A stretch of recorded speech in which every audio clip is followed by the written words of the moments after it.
All right, I want to show you one feature of Formative, which is the embed feature.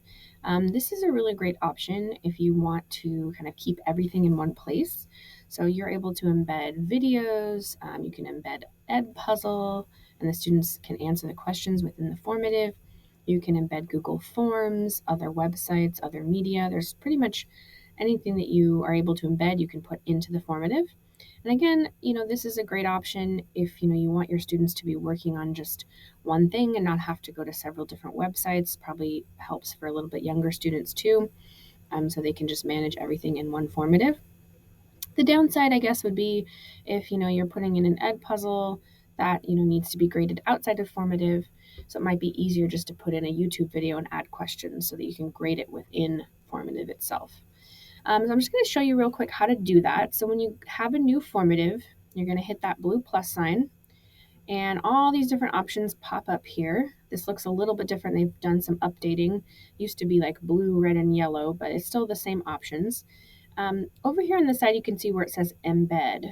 So when I click on that, I get this option to paste in an embed code. So I'm going to come over here to Mr. Bob Ross, and I found one of his episodes of his show, and we're going to embed that into our Formative. So I go down here where it says share, and then I want to click embed, and I get this code, and all I have to do is highlight it and copy it. And then I go back over to my Formative, and I can Control V and paste it right in there.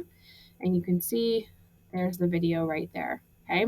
And then over here, I can add questions to go along with the video.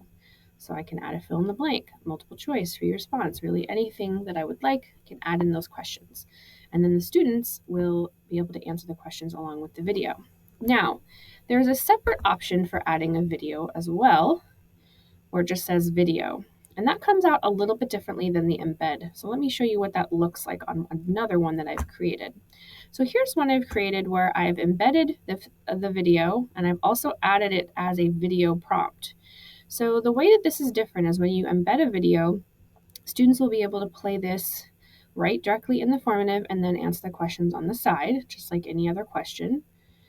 When you do the video instead of the embed code, it brings in the video pretty much in the same way. The only difference is it actually shows the play and pause underneath, not in the video itself, like on YouTube. And then you can add questions at different points in the video. So if you want to add questions specifically at certain points in the video, you can choose to add an item, like over here.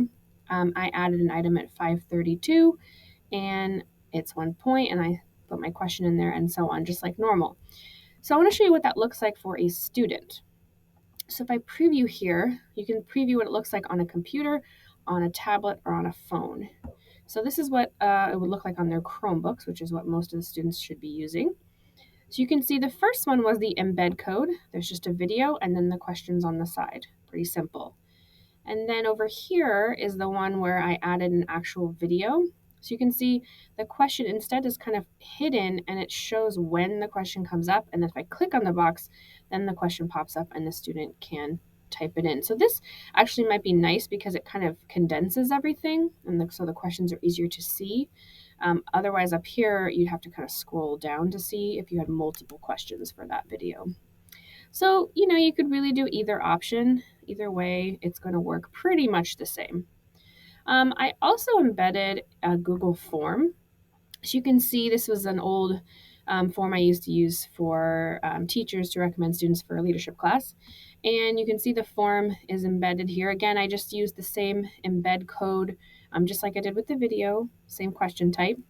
You can see the one thing that's kind of an issue here is that it's only using up half the screen. And that's because in Formative, they leave the right side for questions. So if you're going to add questions to go with the form. But of course, with a form, you already have the questions in the form. So why would you do that? So again, this isn't necessarily ideal for every type of media, but it is nice if you're trying to keep students in one place, right? You can do everything in one place. They don't have to go to separate websites and try to navigate between lots of different things. They can just do everything in one place. So that's a pretty cool option to have. And again, you can take a look and see how it looks different if they're using a tablet or a phone. All right, so I hope that gives you some ideas of how you can use the Embed tool or some of the other really great ways that Formative makes things engaging for students.